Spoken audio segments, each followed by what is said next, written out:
계시록 6장 1절 2절 두 절 말씀드리겠습니다. 계시록 6장 1절 2절 제가 봉독합니다.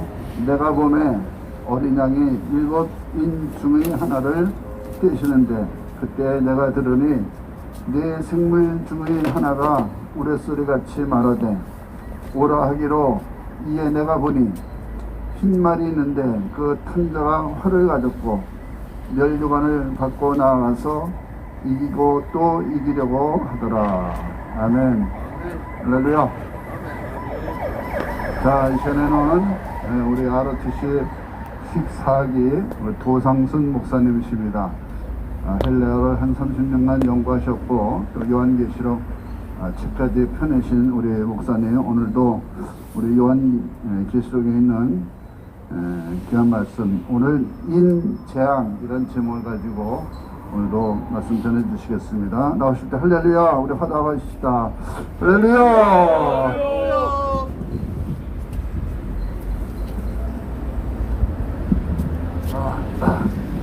질판을 준비했는데 안쪽이니까 글씨가 잘 안 보이네요.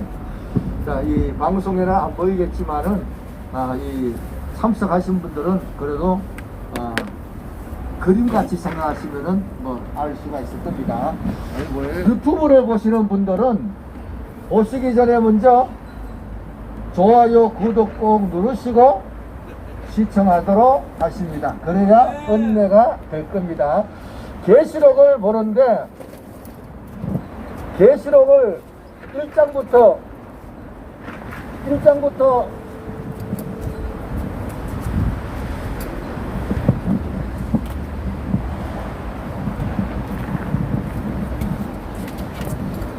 결국은 다 외워야 되는데, 자, 이 외울 마음을 딱 가지고 하면은 할 수가 있습니다. 아주 간단한 내용인데 우리가 너무 어렵게 접근을 하고 있다.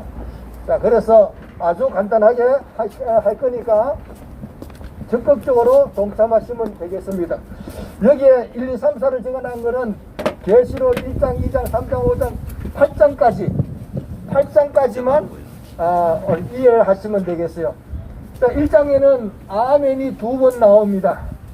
아멘이 2번 나오는 거는 첫째 아멘은 말씀을 지키는 사람에게 은혜와 복을 주신다, 평강을 주신다, 아멘이고, 두 번째 아멘은 말씀을 지키지 않는 사람에게는 애곡하게 된다, 애곡하게 된다. 2장과 3장에서는 아시아 7교회가 나오는데 아시아 7교회는 모든 믿는 사람의 마음 상태를 얘기합니다. 그래서 장점을 따라서 행하면은 다 이기는 자가 될 수가 있다.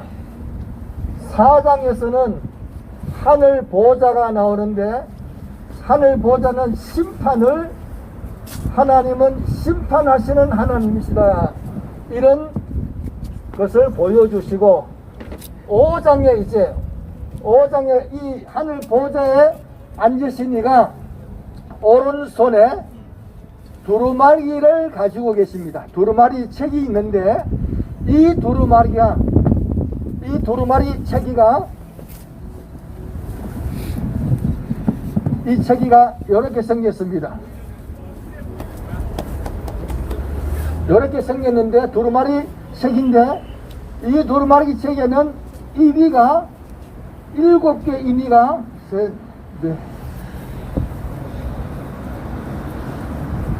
일곱 인으로 봉해져 있는 두루마리가 있습니다. 자, 그리고 오늘 6장에서는 5장에서는 그래서 이 일을 떼실 분은 예수님이십니다. 예수님께서 이 일을 떼시는데 누구에게 맞춰서 떼시느냐? 믿는 하나님의 백성에게 맞추어서 일을 떼시기 때문에 하나님의 백성은 보호받도록 되어 있다. 지나간 시간까지 말씀을 드렸고, 오늘 6장에서 인때는 사건이 있습니다. 자, 그런데 우리가 이제 이 6장에서 인을 떼는데 이를 첫째 이때 닦고 이 두루마리가 펴지는 게 아닙니다. 둘째, 셋째 다 뗐다고 해서 펴지는 게 아니고 일곱째 인을 떼야 색이 쫙 펴지는 겁니다. 오늘 요 그림 그리려고 요 그림 그리려고 이렇게 했는데, 자, 일곱째 인을 떼는데 일곱째 인이 어디서 떼시느냐? 8장 1절에서 8장 1절에서 일곱째 인을 떼니까 두루마리 책이 쫙 펴지는 겁니다. 그러는데 이 두루마리 책 내용이 뭐냐? 이 두루마리 책 내용이 뭐냐? 봉해져 있으니까 알 수 없다 이게 아니고 에스겔 2장 9절 10절에 보면은 안팎으로 빽빽하게 적어내는 책 내용은 애가와 애곡과 재앙의 내용이다 이랬습니다. 이 두루마리는 안팎으로 적혀 있는 것을 보니까 책 내용은 무조건 재앙의 내용이다. 재앙의 내용인데 이 책이 쫙 펴지면은 무슨 일이 생기느냐? 재앙이 시작한다 이런 얘기입니다. 자, 그런데 이 시작이 일곱째 인을 다 떼니까 펴지는데 8장 1절에서부터 시작한다. 그러면은 여기에서 우리가 생각해야 될 게 뭐 있느냐? 창세기를 보면은, 성경을 보면은 창세기는 시간이 쭉 흘러갑니다. 출애굽기도 시간이 흘러갑니다.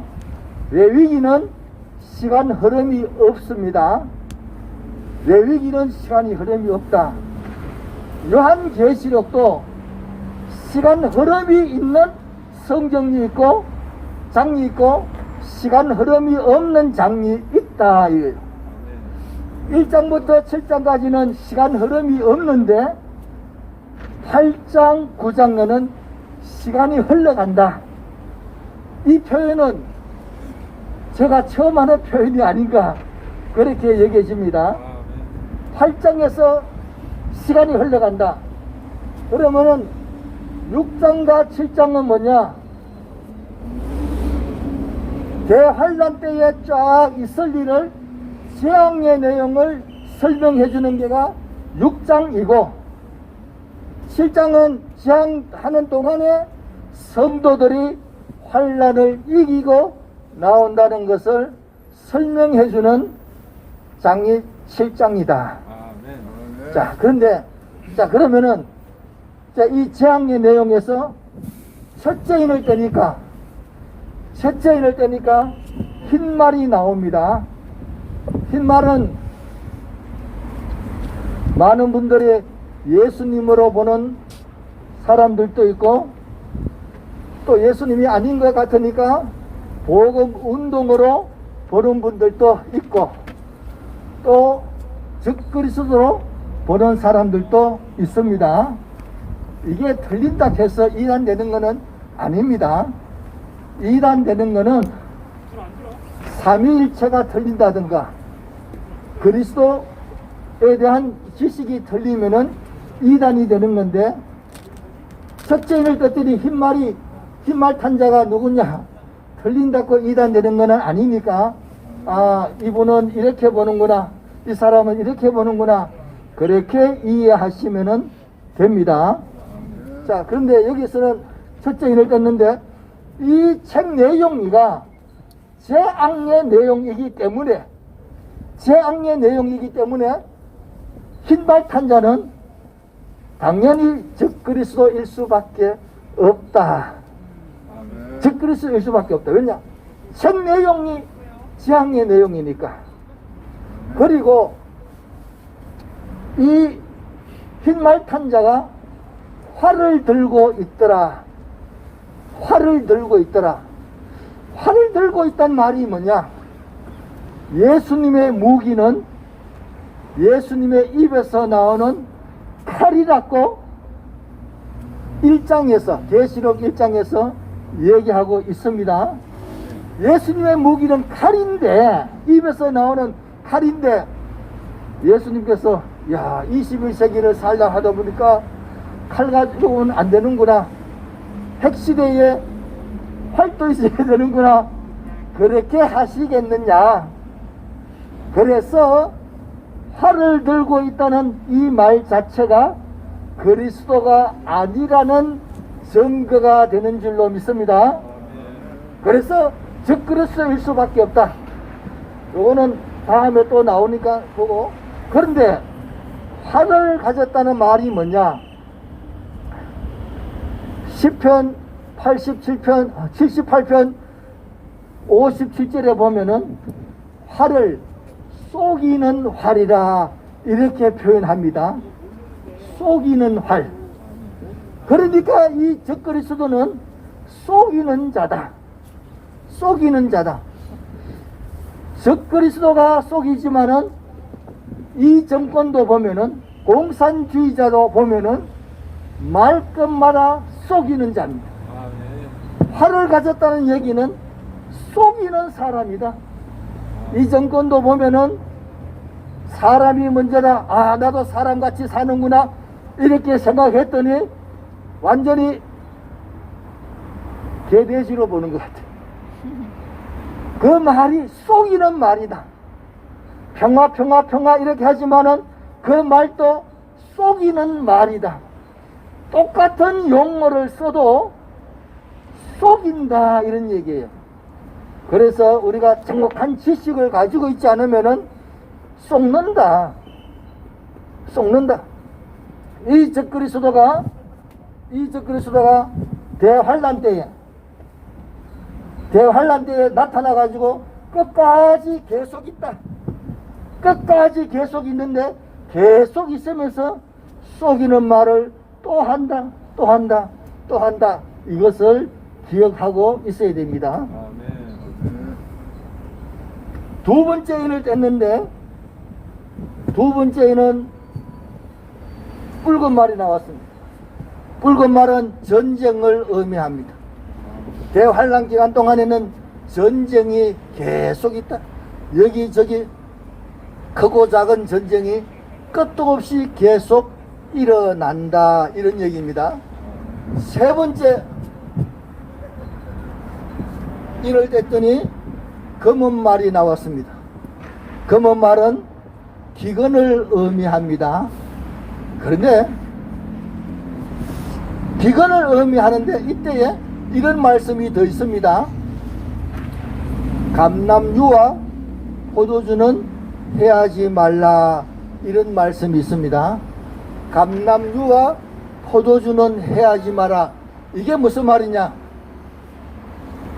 대환란 기간 동안에는 전쟁을 하다 보니까 농사를 못 지니까 기근이 당연히 있습니다. 기근이 있는데 감람유와 포도주는 해하지 마라. 감람유와 포도주는 기근이 안 된다. 기근이 안 된다.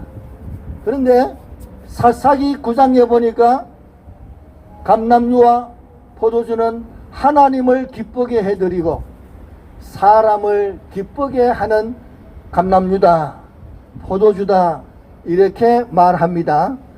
그래서 대환란 기간에 다른 거는 다 기근이 들지만은 하나님을 기쁘게 하는 일에는 기근이 안 된다. 사람을 기쁘게 하는 일에도 기근이 안 된다. 그래서 이 말에 쏘으면 안 되는 것이 뭐가 있느냐? 환란 끝나면은 하나님을 잘 섬겨야 되겠다. 이번에도 팬데믹 상황 하에서 전염병이 끝나면 그때는 교회 열심히 나가지고 섬겨야지, 그런 말에 쏘으면은 안 된다. 아무리 전염병이 있어도 하나님을 기쁘게 하는 일에는 기근도 안 들고 하나님을 얼마든지 기쁘게 해드릴 수가 있다. 환난 가운데 하나님을 기쁘게 할 수도 있지만은 사람을 기쁘게 하는 일도 얼마든지 있습니다. 전에 야인시대 드라마를 보니까 6.25 전쟁이 터졌는데 부산에서 보니까 카메라가 막 돌아가면서 전쟁 중에도 사람 기쁘게 하는 일은 쉬움 없이 다 있다. 그래서 대환란 기간 동안에는 안 된다. 하나님 믿음 생활 하기가 어렵다. 이렇게 하지 말고 대환란 기간에도 얼마든지 하나님을 기쁘게 해드리고 바른 신앙생활 할 수 있다는 것을 알아야 된다. 그 다음에 네 번째 인을 때니까 청황색말이 나왔습니다. 청황색말은 시체 색깔인데 그 탄자 이름이 사망이다 이랬어요. 그래서 전쟁과 기근을 통해서 많은 사람이 죽으니까 전염병이 만연하는 이런 상황이 된다. 자, 전염병이 아무리 번지고 해도 창궐해도 하나님을 섬기고 믿음 지키는 데는 전혀 문제가 없고 계시록 3장 10절에서는 너가 나의 인내의 말씀을 지켜선즉 나도 너를 지켜줄 것이라고 했기 때문에 하나님의 말씀을 지키고 하나님을 바르게 섬기는 사람은 하나님께서 지켜주실 줄로 믿습니다. 이번 팬데믹도 보면 코로나도 보면은 교회에서 번지는 것 같아도 교회에서는 하나도 안 번졌어요. 교회는 하나도 안 번졌다. 괜히 그렇게 해가지고 겁을 주고 이렇게 하는데 하나님 말씀 지키는 사람에게는 대환란 기간에 많은 질병도 있지만은 전쟁 중에서도 하나님께서 자기 백성을 지키고 보호해 주시는 줄로 믿습니다. 4절에 여기 보면 넷째 인을 땐 그 다음에 무슨 말이 더 나오느냐? 검과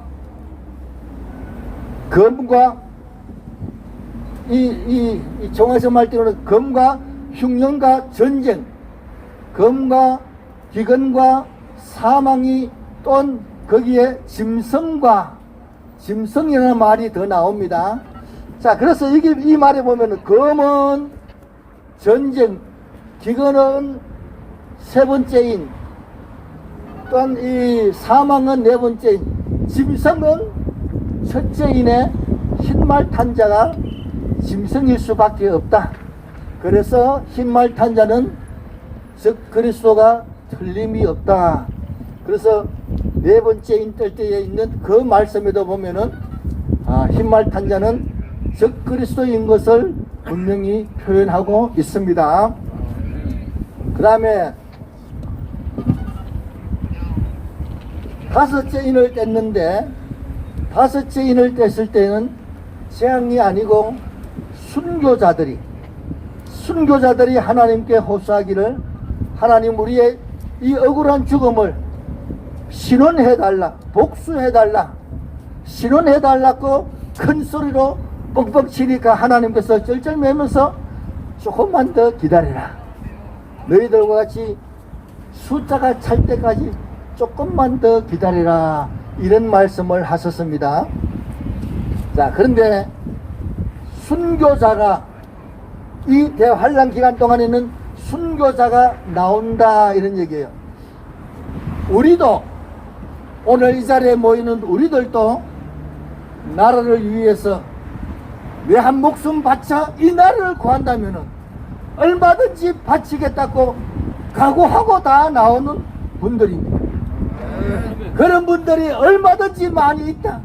이 나라를 위해서도 목숨을 걸고 나라 지키겠다고 하는데 우리가 하나님 나라 위하여 순교자의 반열에 들어가는 것은 엄청난 축복인 줄로 믿습니다. 그래서 우리가 어떤 각오로 살아야 되느냐? 나라를 위해서도 목숨 바칠 각오를 하듯이 하나님 나라 위해서 순교자가 될 각오를 가지고 살아가는 것은 중요합니다. 그렇다고 다 순교자 되는 게 아닙니다. 이 나라 위해서 목숨 걸고 싸우겠다고 한다고 해서 다 죽는 것이 아니듯이 순교자가 되겠다고 다짐하고 믿음을 지켜도 다 되는 것은 아니다.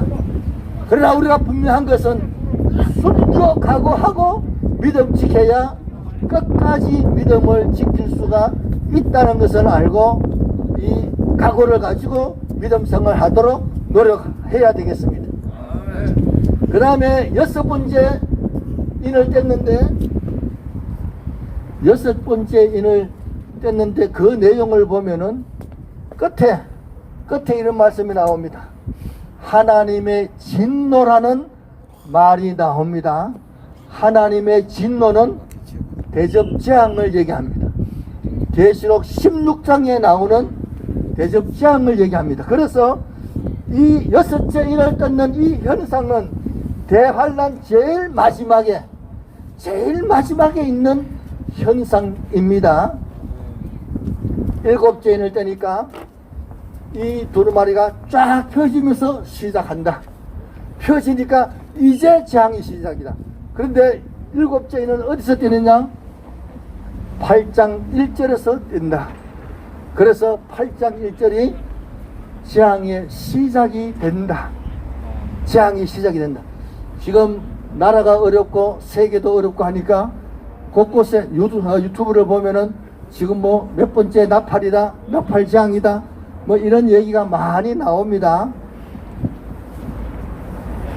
그런 얘기가 나오는데 적그리스도가 먼저 나타나야 되는 겁니다. 그러면은 적그리스도는 어떤 사람이냐, 누구냐? 많은 종교 개혁자들이 교황이 적그리스도일 것이다. 거의 모든 종교 개혁자들은 교황이 적그리스도가 될 것이다. 지금 교황을 얘기하느냐? 지금 교황이 아니라 교황이 어느 날 누가 될지 모르지만 교황이 어느 날 내가 하나님이다 하고 크게 공포하는 그 사람이 적그리스도일 가능성이 크다. 교황직에 있는 그 자리가 적그리스도의 자리가 될 수 있다. 이것을 알아야 되겠습니다. 계시록을 알아야 믿음을 바르게 지키고 어설픈 지식은 도리어 더 큰 문제가 됩니다. 계시록은 어려운 게 아니고 아주 간단한데, 제가 강의하는 모든 내용은 여러분들이 다 알고 있는 내용입니다. 그런데 단 뭐가 있느냐? 이런 설도 있고 저런 설도 있는데 선택을 못합니다. 왜 못하느냐? 이것도 맞을 것 같고 저것도 맞을 것 같고, 이 주장하는 분들도 유명한 분이고 저 주장하는 분들도 유명한 분인데, 제가 헬라를 보다 보니까 이게 틀렸다, 이게 맞다, 이것이 분명히 구분이 되기 때문에 제가 드리는 모든 내용은 다 아는 내용인데 한쪽을, 맞는 쪽을 분명히 제시하고 가기 때문에 가장 간단한 내용이 될 것이다. 이 지식을 가지고 쏙지 않고 또 분명한 판단을 하고 결정을 해야 됩니다. 결정을 못하면은 흰말을 가지고 이쪽 있냐 저쪽 있냐 결정을 못하면은 쏟게 된다. 그거는 중용을 지키는 게 아니고 잘못된 겁니다. 어느 한쪽을 가야 올바른 지식을 가질 수가 있습니다. 올바른 지식을 가져서 말세를 이기고 또 대환란도 이기고 이 어려움도 이겨서 하나님의 백성을 바르게 이끌고 나갈 수 있는 우리 모두가 다 되기를 예수님 이름으로 축복합니다.